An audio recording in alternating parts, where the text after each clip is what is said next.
Good evening, everyone. My name is Luis Berispedia. I serve as chair of the Historic Districts Commission in Concord. Welcome to the August 17th, 2023 meeting of the Town of Concord Historic Districts Commission. The commission will review 2 continuances and 1 new application this evening. We will also conduct other business at the end of the meeting. We are conducting this meeting online in accordance with the Commonwealth of Massachusetts Executive Order, suspending certain provisions of the open meeting law. The public may access this call through both telephone and video conferencing. Members of the public will have an opportunity to ask questions and provide public comments on applications and discussions following the petitioner's presentation and questions from the commission. To do so, please raise your hand in the participant function of the Zoom meeting platform. If you're calling in and cannot use the platform, you may raise your hand by dialing *9. Our host will mute microphones of those not speaking, and in order to present right with, and may need to turn off video, with the exception of the commissioners, the host, and the current applicant. I will call on each commissioner for comments on an application and then open the meeting for public comment. Once there are no more public comments, I will ask for a motion from the commission to continue, to approve with conditions, or to reject, a second, and conduct a roll call vote. Once the commission has acted on an application, the applicant is free to leave the meeting. We will do a roll call of the members of the commission. I understand Kate Schartner will be absent. So Walter Clay. Present. Dennis Fiore. Present. Bill Hewitt, I understand, will be absent. Catherine Mast. Present. Melinda Shumway. Here. Paul Ware. So seems that Paul is not present. So voting members tonight will be all the commission members that are present, including Dennis Fiore, Walter Clay, and Catherine Mast, Melinda Shumway, and myself. So the first application is from Alexandra Turner, 170 Barrett's Mill Road, to replace windows. Is Ms. Turner here? Or anybody representing her? Yes. There you are. Welcome. Greetings. And I'm here as well, John Marsubian, Twin Peaks Construction. Perfect. You are both with no video, which is fine, but if you were so kind to present what you're planning to do. Oh, there you are now. Sorry about that. Alexandra, would you like me to speak to this? That would be great. Thank you, John. No problem. Thank you. Oh, no. So thank you, everyone, for having us and making the time today. This is a house that was built in 1955, as indicated by that application that I filled out. And my understanding is the windows in this home are Marvin, most of them. And these are the rest of the windows that we are proposing to replace, which are on the front, first floor, left side, and then right side. And we are proposing to replace them, thank you, Ann, to replace them with the same Marvin signature series, which was the old Ultimate Series double hungs. So these would be consistent with the windows that are already on the home, and they would be white clad on the exterior and then painted on the interior. Very high quality window, which I'm sure all of you are familiar with. All right, so the windows to be replaced are, can you take us through the different sides of the house? You see the street side, the left and the right. I don't think that the back part of the house can be seen from anywhere, so that probably is not our purview. Right. So I've labeled the pictures that I took and submitted. There's the street view. So I'm standing basically right at the edge of the street where it meets the driveway. So that's one of the views, and I've got arrows indicating the windows, or maybe Ann, you put those in, I'm not sure, but so basically the windows in the front and the light patterns would match the existing windows that you see. So that there would be no difference with the light patterns. This one is on the left side of the home, again, as you're facing the house from the street. And this one's on the driveway side. So that's the one there. Thank you, Ann. And then if we go back to the right side, back up. Sorry. These are the other couple of windows. There's another double hung here. Again, these are on that one that's closest to the screen porch is on the right side of the house, again, as you're facing it from the street. And then the three in the back, the triple unit, that is on the back of the house, not visible, obviously, from the street. Okay, thanks very much. So I'll open the application for discussion by the commissioners. So I'll ask Walter. Seems extremely straightforward. I looked through the documents. I have no concerns. Thanks very much. Dennis. Just a quick question. Why are you replacing the windows? Well, the rest of the windows on the home had been replaced with Marvin's already, and the existing windows, I believe, look like they were from 1955 single pane with the storm windows on them. So the homeowner would like to be consistent and replace the rest so they all match the existing Marvin windows that they put on the house. Thank you. Mm-hmm. Thank you, Dennis. Catherine. I mean, it sounds like this is again a very straightforward application, and I think it sounds timely for the replacement of these windows. So I have no further comments. I think it's fine and timely. Thanks very much, Catherine. Melinda. I agree with Catherine. I think it's just fine. Thank you very much, Melinda, and I agree with what everybody has said. So I'll ask for public comments. Are there any public comments on this application?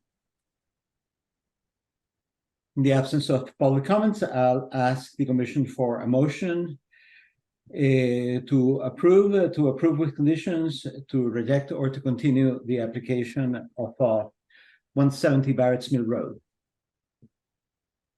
I move to approve the application for 170 Barrett's Mill Road as presented. Second. Second. Walter. Aye. Dennis. Aye. Catherine. Aye. Melinda. Aye. And I'm an aye as well. Well, thank you very much. Thanks for coming. Thank you. And, Thank you. Have a good rest of the summer. Good. Look forward to a lower electricity bill this winter. Thank you. Thanks, everyone. Bye-bye. All right, we have now two continued public hearings. The first one is Christopher Davis, 525 Lexington Road. The application is to construct fieldstone walls and piers, a pool and spa, pool cabana with covered outdoor patio, masonry grill, fieldstone fireplace, pergola, and detached carrier house on bluestone sitting terraces, walk, stairs, and steps. And we make a note that the applicant has requested an amendment to the application to withdraw the scope of work related to driveway alterations and landscape improvements along the south property line on Lexington Road. We had a site visit this morning, and we express our gratitude to Bennett, the architect and the landscape architect and the contractors for the very thorough tour that we had of the property. I want to make an observation, which is that one of the issues that we have been discussing about this application from the very beginning is whether the HDC has actually any purview on it, because this is the back of the house, and the potential public view would be one of the trails adjacent to the Going Swamp. And I walked around the Going Swamp last weekend, and I saw a structure that I thought was the house, but I have subsequently reviewed my path And what I was seeing was the back of an entirely different house, which is the same style. So that's the reason for the confusion. Nevertheless, there's a possibility that in the wintertime, there may be a glimpse of the roof lines. So this commission believes that in order to have complete transparency, we should consider the application and vote on it as a commission as a whole. So, Ms. Bennett, if you want to make any amendments or any additional observations from the presentation that we had 2 weeks ago, please go ahead.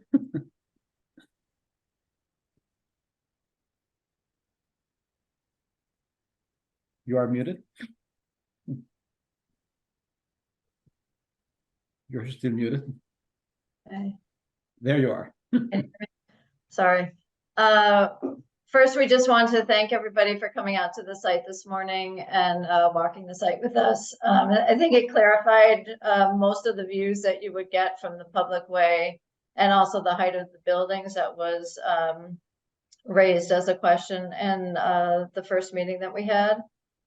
So we don't have any additional information, but we're happy to answer any questions. Thanks very much. So I'll ask the commissioners for questions, and let's start with Melinda. I was unable to make the site visit this morning. I actually was sort of thrilled to see that you had taken out the idea of extending the driveway, which was definitely going to be a little controversial, as well as the stone work and what pillars I guess you were going to have on either side of the driveway. So I don't have any other questions. I think what you've presented, aside from all of the stuff that you've just taken off the table, is just fine. Thanks very much, Melinda. Catherine. So I did have the opportunity to go to the site visit this morning, which was a great experience and wonderful to really be able to, we actually walked all the pathways and views of, you know, sight lines from the backwoods to the structure. And I have to say, as I noted at the time, that even with the full summer foliage, you know, I think it was evident to me at least that I think it would be very difficult to see much at all, just based on the rise and fall of the topography. So I was very comfortable, very confident in feeling like this is a fine application, and I have really no issues with it. Thanks very much, Catherine. Dennis. I too made the site visit, and I agree with what Catherine had to say. I don't have anything to add. I think it'll be fine. Thanks very much, Dennis. Walter. And I was not able to go this morning. However, I will take my lead from Catherine and Dennis. And if you are both satisfied that it's all right, then I'm certainly in no position to be critical beyond that. So I am too pleased, or not that I'm too pleased. I am pleased also that the driveway changes were taken off. It's, I think, a much calmer project overall for the community. So I have no objections. Thank you very much, Walter. I have no objections at all. I think this is a fine project.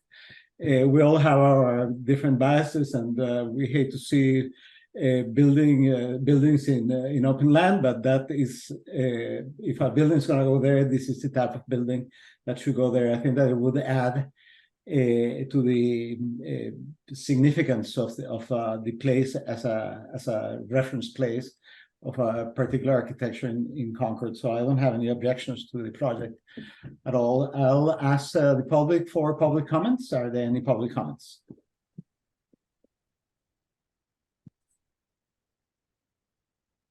Well, if there are no public comments, I'll ask the commission for a motion to approve with conditions, deny or continue the application of 525 Lexington Road.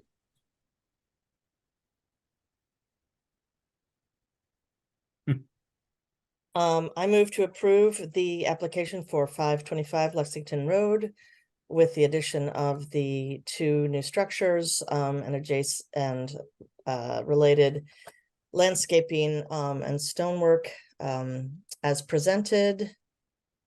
And I think that's it. Second, Second.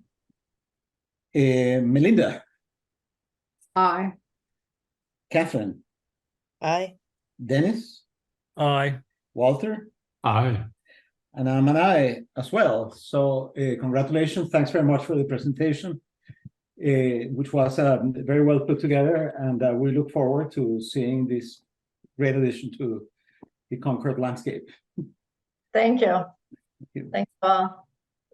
All right, so the next continuance is Jonathan Kais, 91 Liberty Street, Northbridge Monument Square Historic District, to demolish and remove the existing double barn structure. Is the applicant here or a representative of the applicant?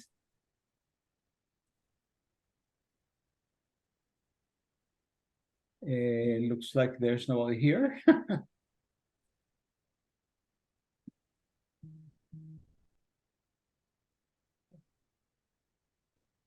So, Ms. Clifford, do you know if there was any advance notice that Mr. Kais may not be able to come to this meeting? I know that Haley did send out reminders, but I have not heard from him. Okay. I think that this is a very sensitive place. I understand that there will be some administrative matters that force this commission to render a decision, a final decision, whether to approve or reject. But I believe that we should be able to make an exception in this case. Do we have any information in that regard, Ms. Clifford? Is there anything that we can invoke so we can continue this application, given that the applicant is not here? I can try to reach out to him to get another extension. Okay. Right. Well, we don't have an application to consider, so I believe that it's in the purview of this commission to give an extension to this application beyond the stated period that this commission must render a decision. So I will ask the commission for motion to continue the application of 91 Liberty Street. I move to continue the application for 91 Liberty Street. Second? Second.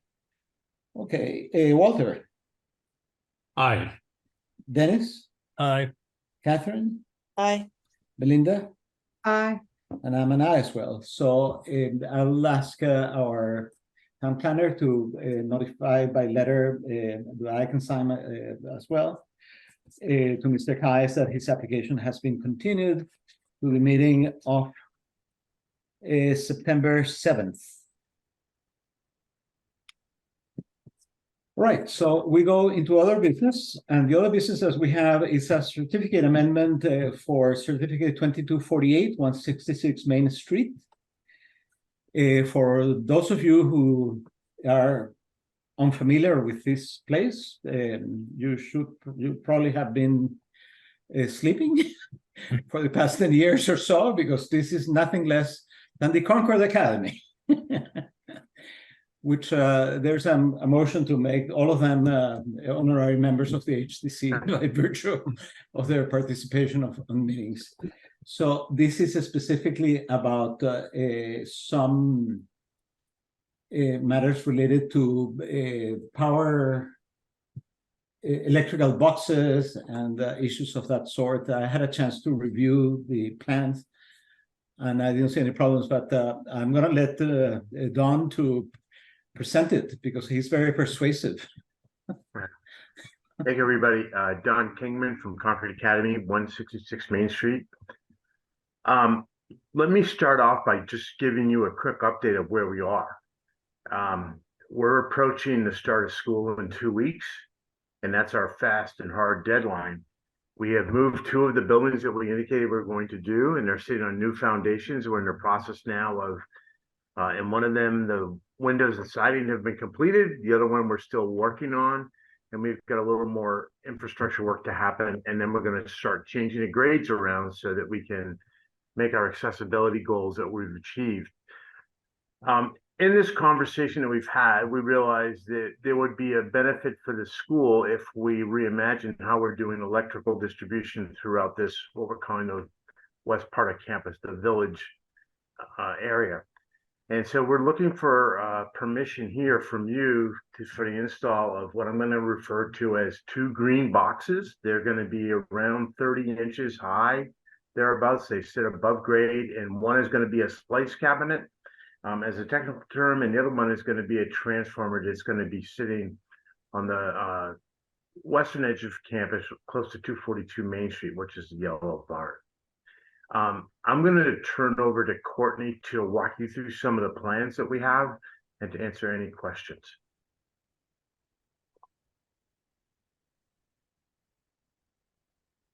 Hello, Courtney. You're on. Can you see my screen? Yes, we can see everything. Great. So what I have here is the landscape plan. This is the plan that you guys saw last summer, I think, when we came through with this project, and I think you've seen it one other time here.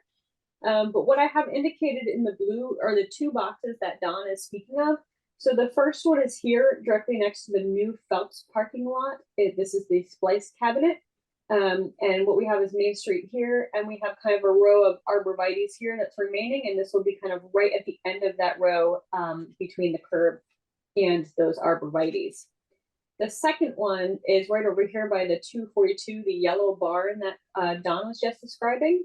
It'll be right in around this location next to this driveway. We do have a sloping site here, so we are losing looks to be 1, 2, 3, 4, 5, 6, 7 feet roughly to where this is located between here and here. So we'll be kind of downhill as you go. But like Don said, both these boxes are around 30 inches tall in this case. Courtney, could you point out where the existing electrical box is on Main Street next to the new entrance? Yeah, actually, I'm going to just switch over to another plan just because it's a little bit simpler to see, and you may not have seen this one. It's a bit more technical. This is the site utilities plan. But what it is this is the Phelps parking lot that we were just discussing. There actually was a pole here that we were able to take down that was originally on the plan. But right next to it is a box directly on Main Street here, a green box similar to what we're talking about. And there's actually kind of one located here as well. And so you can kind of see them along the road as we go. Some of these are in the ground, but this one is above ground here in this location. So we have one sitting there near where we are.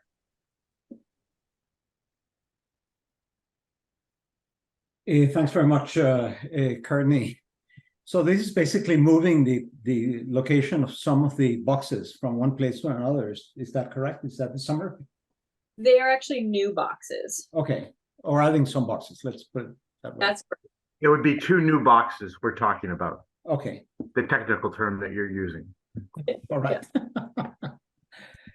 All right. So I'll ask the commission for comments.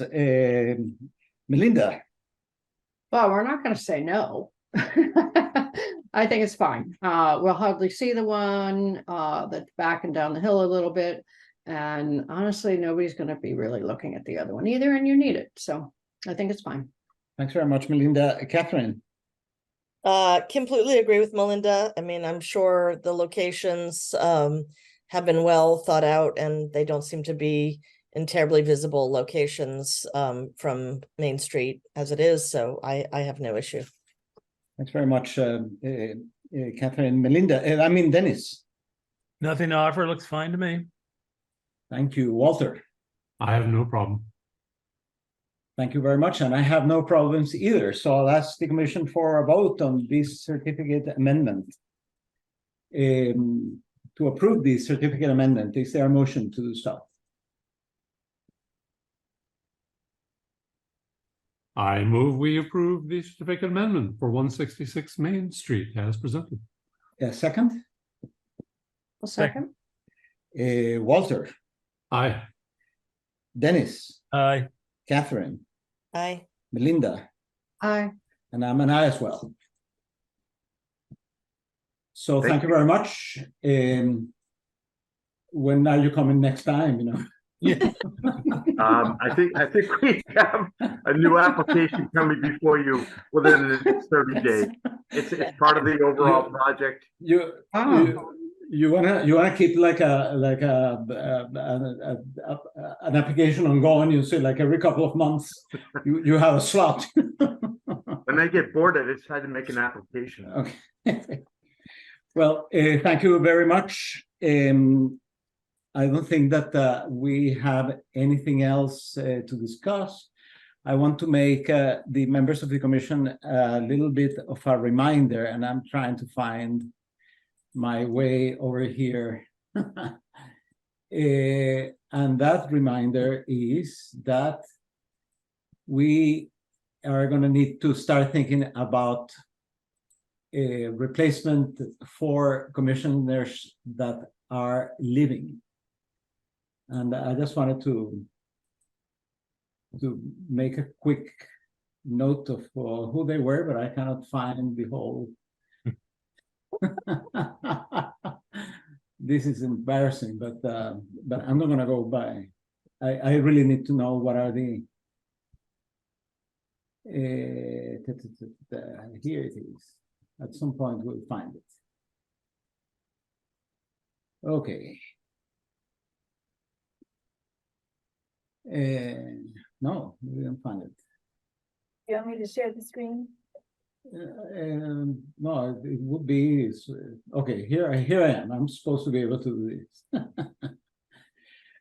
So we have Paul Ware retiring on January 1, 2024. Walter Cray supposedly retiring January 1, 2024. And I will be retiring in January 1, 2024. So we have three members that are supposed to be retiring.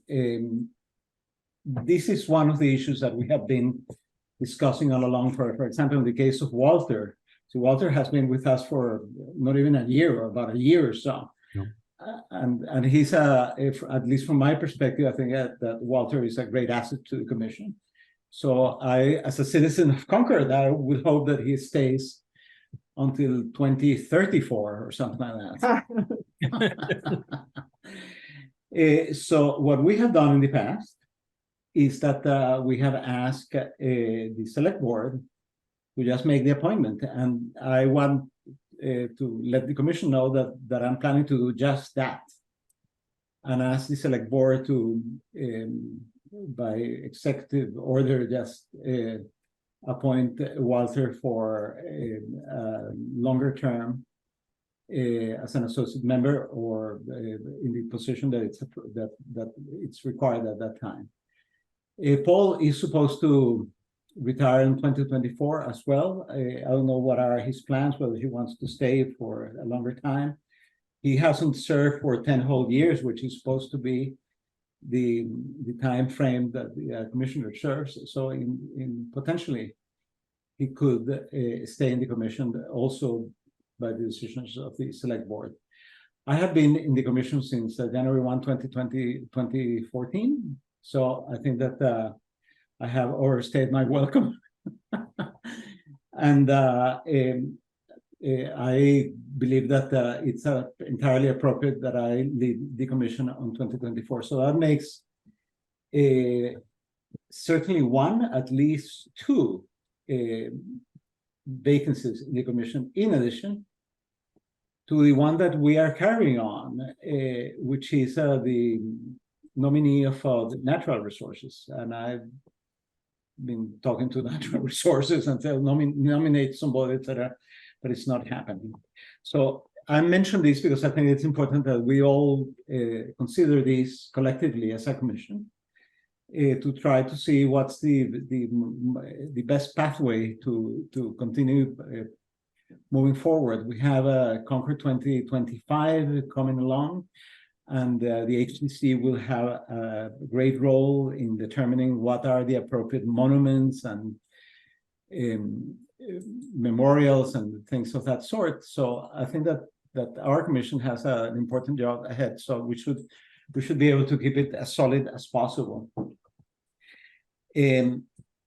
Having mentioned the issues that we have with, for example, Walter that ends his term in 2024, I want to give you a quick update on the effort that we have been making since the beginning of the year to change the rules and the guidelines for administration, which is basically rules and regulations, such that we have more flexibility in appointing commissioners.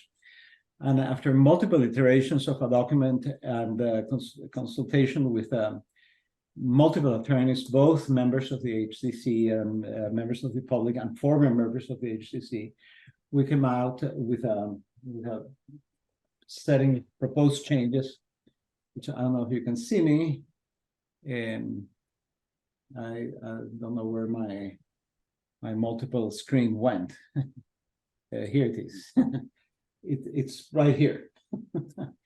And this document was reviewed by Mina Macarius, which is the town attorney, and said that the document was solid and articulate and reflected exactly what we needed and that everything was appropriate. The only problem that he had was that the actually enabled legislation from 1960 is so, I'll say, poorly written, that it's very difficult not to antagonize something that may be interpreted from that particular language. So he said, if you want to make these changes, which are entirely appropriate and they are almost required, you need to change the enabling legislation. So that was something that we're trying to avoid, because to change the guidelines for administration, it's an administrative matter that we decide among ourselves. Changing the enabling law means going to a town meeting, having it approved in town meeting, and then going to the legislature in Massachusetts such that they can approve the change. So it's a much more elaborate process. But if that's the process that we have to engage into, that's what I'm planning to do for the remaining of my time in the HCC. So I will be approaching, again, members of the commission, and I will be doing basically the same thing that we did before, but this time is going to be to try to formulate a language that will be a law that we can submit to town meeting, that we can have it approved, and that we can send it to the legislature. And this is a process where I certainly will be looking forward to all the help and assistance that I can personally get and that we can get as a commission. And it is something that will be a major agenda for the next commission and for the next chair. So I think that is an important matter. As a citizen of Concord, I will be happy to start a set of signatures to have this approved. But the first step is to write the text. I will add, and this is the last thing I'm going to say, I talked to Henry Dane, and Henry Dane was very receptive to this matter. I mentioned to him that one of the things that this gave us the opportunity to do was to add an article that he devised, which was that he wants to put into the law that if an applicant has a litigation against the Historic District Commission, that applicant cannot submit an application to be considered by the HTC.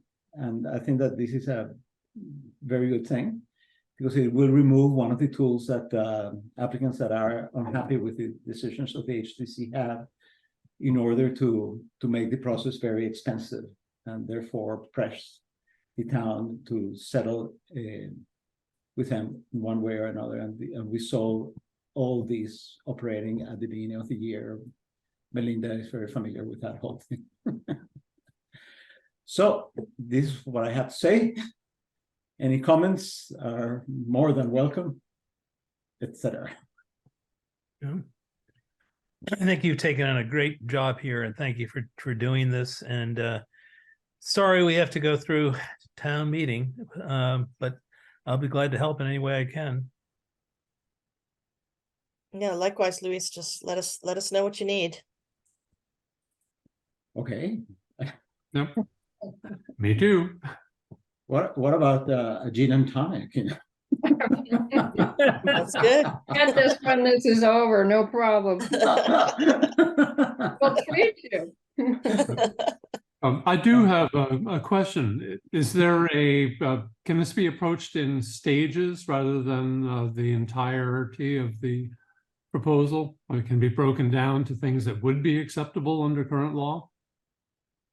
We have a venue to bypass the current law, and that's what we have been doing forever. And that's what the last event or episode of bypassing the law was with Dennis, that was supposed to end his appointment in the commission in April of this year. So I sent a letter to the select board saying, please continue Dennis' appointment to 2037, etc. And the select board said absolutely yes, of course. Yeah, they said I mentioned that Dennis was a very important member of the commission, and that there's no reason that he should go under any circumstance. And they said yes. So, and that's what I'm planning to do in your particular case, where I will say that we need to function. We cannot be following these kind of silly interpretations of the law, and that is actually what it is. It's an interpretation of the law. So one thing that I am planning to, following what the observation you just made, is to try to water it down to what is essential. Some of the articles that I had added was trying to make, trying to legislate the terms of service in the commission, because Dennis may remember some of these, but about 15 years ago, the commission had a reputation for being an entrenched group of people that were doing all kinds of things and alienating applicants and doing whatever they wanted. So I said, well, the way to fix that is to have the terms of the commissioners fixed. So I said, well, let's fix it to 10 years.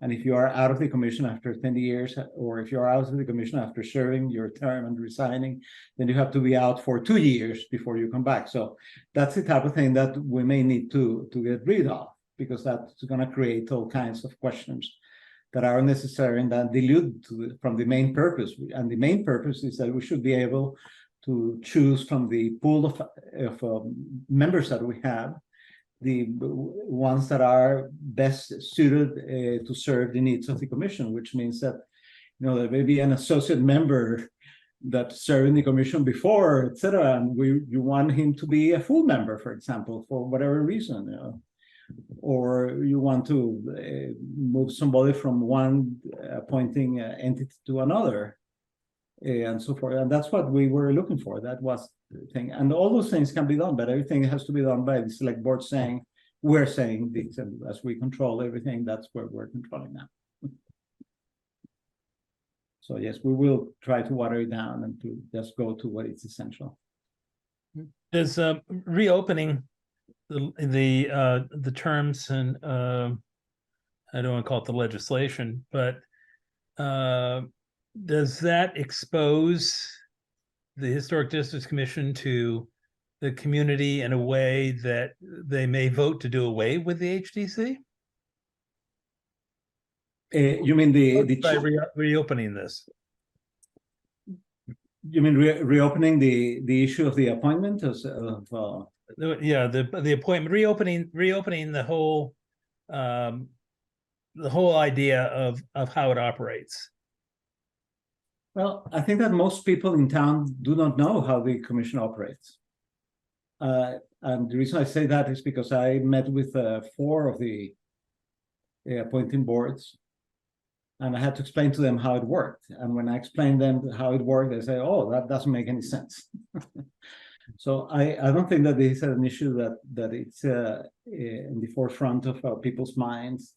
But I will agree that there was a member of the planning board that came up with a very interesting interpretation that said that with what we were proposing, or what the guidelines were, the suggested guidelines were proposing, allowed two persons to take turns to having a permanent position in the commission, either one or the other, because she came with a scheme by, you know, the 2 years of absence overlap with the other 2 years, and then the other one comes in, and at the end there was the same two persons for the next 12 or 15 years or something like that. So it's always possible that somebody's going to find some way to say that these things are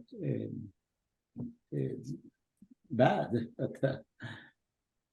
but I don't know. I think that it's something that it's been a vexing problem for as long as I remember.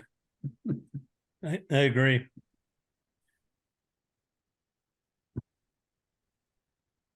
So if there are no other comments or questions or any other business, I'll ask for a motion to adjourn. I make a motion to adjourn. Second, I'll second it. and a voice vote. Aye. Aye. Thank you very much. Thanks, everybody, and see you September 7th, Great. Thank you, Louis. if Goodbye. not before.